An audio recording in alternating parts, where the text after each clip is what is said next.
realizou-se a Assembleia Municipal do mês de Abril. Foram 8 os pontos levados à discussão, de salientar mais uma vez a participação ativa do público. Qual é o balanço que faz desta Assembleia e também que ponto ou pontos quer destacar? Bem, em primeiro lugar, destacar um ponto antes da ordem do dia, que foi a celebração daquilo que é o 25 de Abril, celebrar também o 1 de Maio que se aproxima, referir a importância do 25 de Abril para a conquista do poder local democrático, afirmar que respeitar Abril e celebrar Abril significa garantir, por exemplo, que são repostas as freguesias que foram liquidadas sem a vontade do povo, designadamente aqui Refós, Ribadave, São Martinho do Campo, entre muitas outras, que respeitar Abril significa também garantir que a regionalização avança, que é algo que está previsto na Constituição e que, portanto, que é uma forma de aproximação ainda mais das populações do poder local democrático e que respeitar Abril também, e por sua via também Maio, em garantir condições dignas de trabalho aos trabalhadores municipais e também aos trabalhadores, por exemplo, das cantinas escolares, que têm vindo a ter uma luta nos últimos meses e uma luta justa por melhores condições de trabalho. Em segundo lugar, relativamente ao relatório de contas que foi apresentado pelo Partido Socialista do ano de 2022, em que celebram, na verdade, um saldo positivo de 6,3 milhões de euros, isto é, a diferença entre receitas e despesas. É um saldo positivo que já foi alcançado em 2021, mas o que isto significa é que este dinheiro, estes 6,2 milhões de euros, poderiam ser investidos nas melhorias das condições de vida dos tircenses. Ora, não vale de nada celebrar estas contas certas e equilibradas, que são importantes, é evidente, mas que no momento em que nós vivemos, de aumento de custo de vida, em que existe uma estagnação populacional, uma estagnação em todo o concelho de Santo Tirso, que este dinheiro não seja investido, não seja devolvido aos tircenses. E, portanto, nós entendemos é que existe margem orçamental para se fazer mais em Santo Tirso, e que existem muitas obras que são necessárias, que existem equipamentos sociais básicos, designadamente lares, creches, que são necessárias fazer, que existem centenas de pessoas à espera de habitação, portanto, mais investimento é necessário, e que, por outro lado, também existe, relativamente aos próprios trabalhadores municipais, a necessidade de melhorar as suas condições de vida e, portanto, há muito a fazer e, portanto, não devemos celebrar aquilo que são saldos positivos, que, na verdade, significa dinheiro que não foi investido e que deveria ser. Por fim, referir a questão de mais uma privatização, ou a continuação de uma privatização dos resíduos sólidos urbanos e da limpeza urbana. Há um alargamento até da privatização que já existia.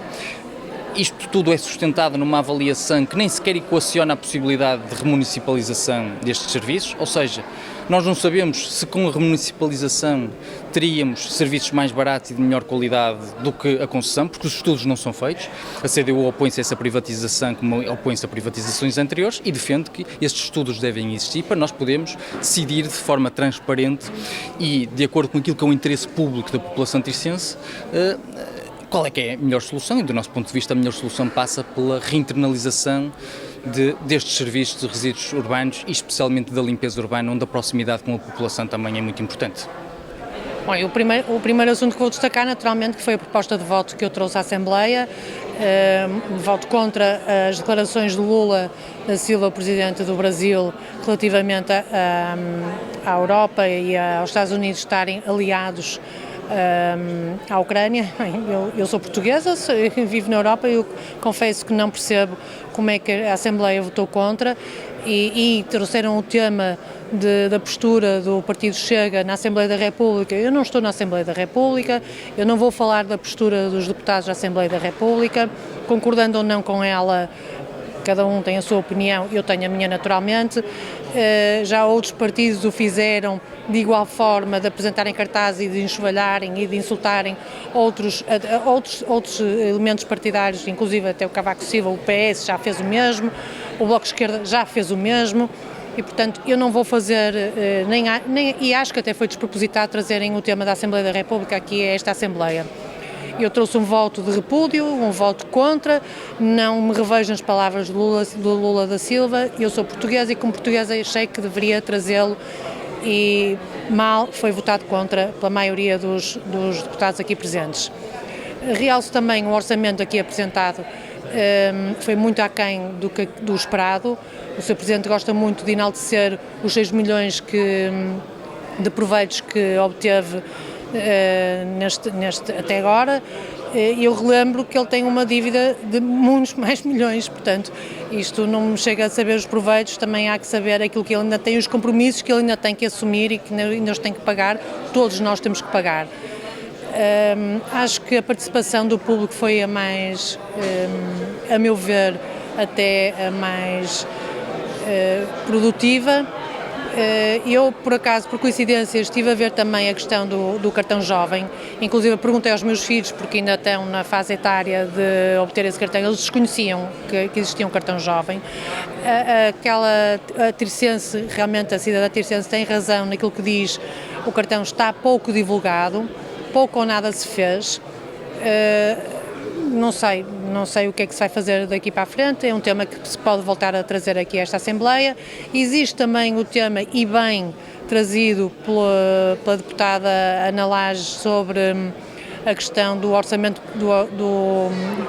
não é do orçamento, do Plano Municipal da Juventude, o porquê de contratarem um socialista, quer dizer, estamos aqui a falar de amiguismos, e quando a Câmara não tem operacionais para poder fazer aquilo, são 53 mil euros que vamos pagar dos nossos bolsos, mais uma vez, a uma pessoa que, quer dizer, que faz o quê? Tem uma empresa que faz assessorias, e quando a própria Câmara tem elementos para o fazer, e acho que é um desperdício de dinheiro, é um gasto desnecessário. Acho que ela teve muito bem, lamento não ter falado com ela antes da Assembleia, porque provavelmente apoiaria a 100% e estou a apoiá-la agora nas palavras dela e revejo-me em tudo o que ela disse. De resto, acho que não há muito mais a salientar, os pontos eram poucos também, portanto apenas lamento os votos contra e a postura também do Bloco de Esquerda relativamente ao Chega, uma vez que nós não estamos na Assembleia da República, estamos na Assembleia Municipal e, portanto, devia-se cingir à Assembleia Municipal e não à Assembleia da República. Antes de mais uma vez saudar o trabalho da comunicação social, e sobre esta Assembleia Municipal quero primeiro realçar e também apresentar as condolências à família do Nelson Teixeira, filho da Rosinda Teixeira e de António Teixeira, resistentes antifascistas. A Rosinda, inclusive, faleceu assassinada por uma bomba do MDLP, que era um movimento de extrema-direita que resistia à Revolução de Abril, e faleceu ontem, chegou-nos esta notícia, e hoje apresentamos um voto de pesar aqui nesta Assembleia Municipal, que foi aprovado com os votos da esquerda e do PS e o voto do deputado do PSD, Sebastião Lopes, e também de realçar o facto de o PSD e o Chega não surpreende, mas o voto do PSD ter sido a abstenção e a demarcar-se um bocado da luta dos tircenses, que foram resistentes ao fascismo e que continuam na nossa memória, e é super importante realçarmos estes momentos e estas pessoas para que a memória não se perca, e os tempos sabemos que são difíceis, por isso, e quando a ameaça fascista começa a ganhar força, também nós, os democratas, temos que ser mais fortes e falar da memória para que não volte a acontecer e não volte a apoderar-se daquilo que é um instrumento do Estado para explorar e oprimir a população. Em relação a outros temas, foi uma Assembleia Municipal que, apesar de ter poucos pontos, foi longa, tivemos muita intervenção no período do público. No PAOD nós também falamos sobre a questão do 1º de Maio, mais especificamente das trabalhadoras das cantinas escolares do nosso concelho, que são uma concessão, mais uma, da Câmara Municipal, uma empresa que não respeita minimamente os direitos laborais destas cozinheiras. Muitas delas, que já trabalham há muitos anos nesta função, continuam com vínculos precários de 4, de 3, de 6, 9 meses, sendo alguns sazonais, ou seja, durante o período das férias grandes de verão, estas cozinheiras perdem o vínculo, ficam sem trabalho e não podem continuar a viver assim. Estiveram em greve em novembro, o Bloco de Esquerda solidarizou-se, como sempre, com os trabalhadores e as trabalhadoras em luta por mais direitos laborais e melhores salários, e continuamos a não ver os seus direitos laborais e as suas condições de trabalho melhoradas, e a Câmara Municipal, que deveria garantir este serviço, continua também a não terem ter em consideração as empresas com que estabelece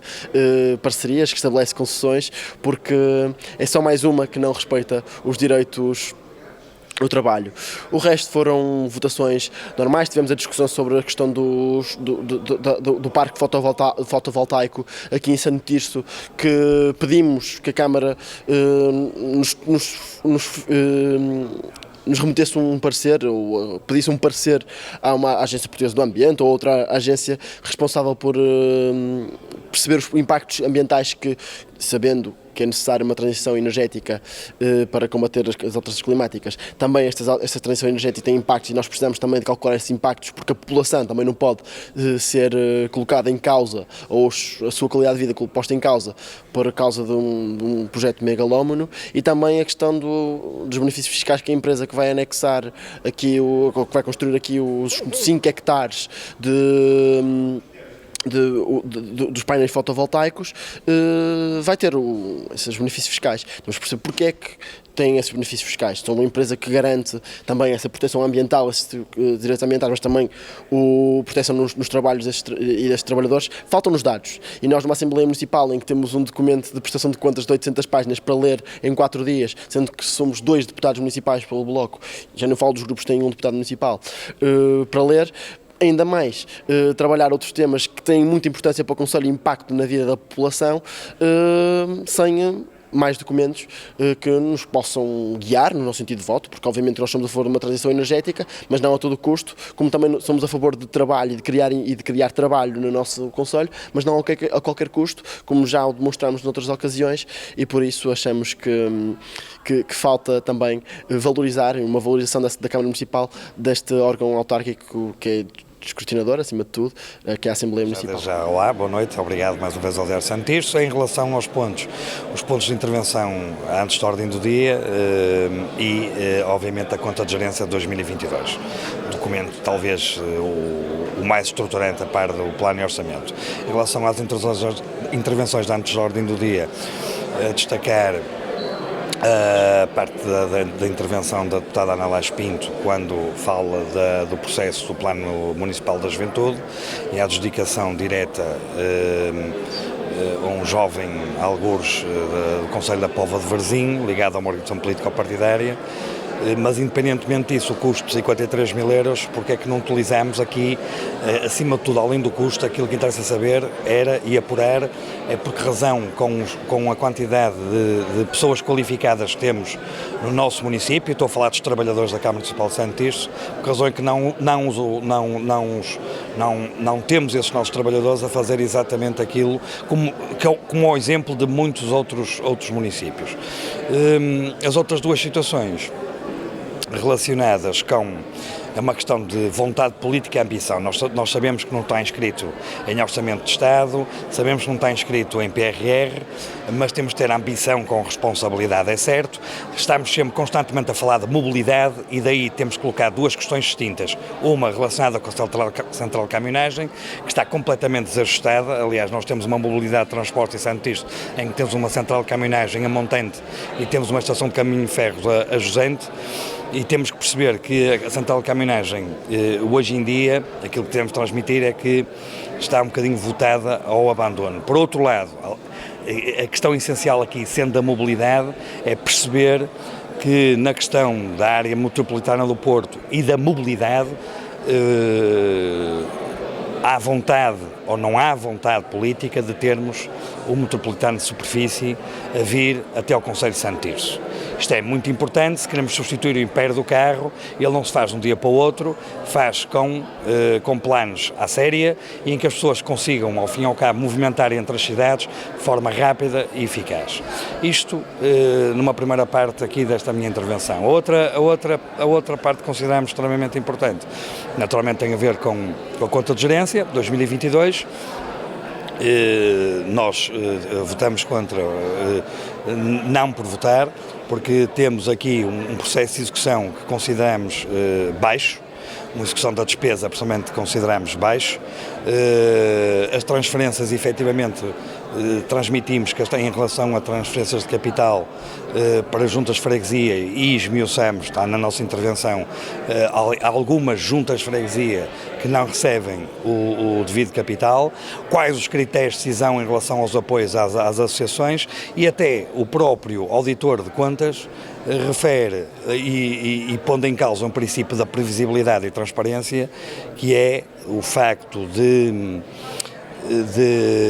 das demonstrações financeiras, por exemplo, no que respeita, não estão devidamente evidenciados os contratos de concessão para futuro. Ou seja, nós podemos correr aqui o risco, com esta falta de objetividade e esta falta de previsibilidade, de, não direi penhorar, mas empenhar para gerações vindouras o município de Santice. E nós temos que perceber o que é que estes contratos de concessão que nós temos, tipo Indáqua, o que é que isso se reflete, ao fim e ao cabo, num futuro mais próximo. Naturalmente, o assunto que destaca esta Assembleia, e é normalmente nesta altura do ano que nós discutimos isso, é o relatório e as contas do município, e porque é de facto a avaliação daquilo que foi o trabalho do ano anterior, que criou objetivos, criou metas e depois vamos discuti-las se foram conseguidas ou não. E nesse aspecto penso que o Partido Socialista conseguiu demonstrar facilmente que tem um executivo que sabe trabalhar, que já trabalha há um tempo bem, de tal forma que teve de facto um plano de atividades que foi conseguido quase na sua totalidade. Isso é de facto aquilo que mais importante aconteceu nesta Assembleia. É evidente que custa-me um pouco participar numa Assembleia que começa principalmente no período de antes da ordem do dia e na altura em que se dá a possibilidade do público poder intervir, alguma agressividade naquilo que são a maneira de expor as coisas. E eu penso que a democracia não é bem isso. Acho que temos a obrigação de pensar que estamos numa Assembleia Municipal que tem deputados que foram eleitos, que desempenham a sua atividade em prol das populações, na tentativa de melhorar aquilo que é a vida das pessoas, e acho que nesta Assembleia e já na anterior me pareceu que há uma agressividade que parece que estamos a exportar de algum sítio e que se calhar não se justifica, porque todos nós queremos o bem das pessoas de forma diferente, por isso as discutimos na nossa Assembleia. Acho que devíamos, todos nós políticos e pessoas que vêm conversar connosco e que vêm participar nas nossas Assembleias, devíamos repensar um pouco a nossa maneira de estar, porque a democracia merece mais bom senso.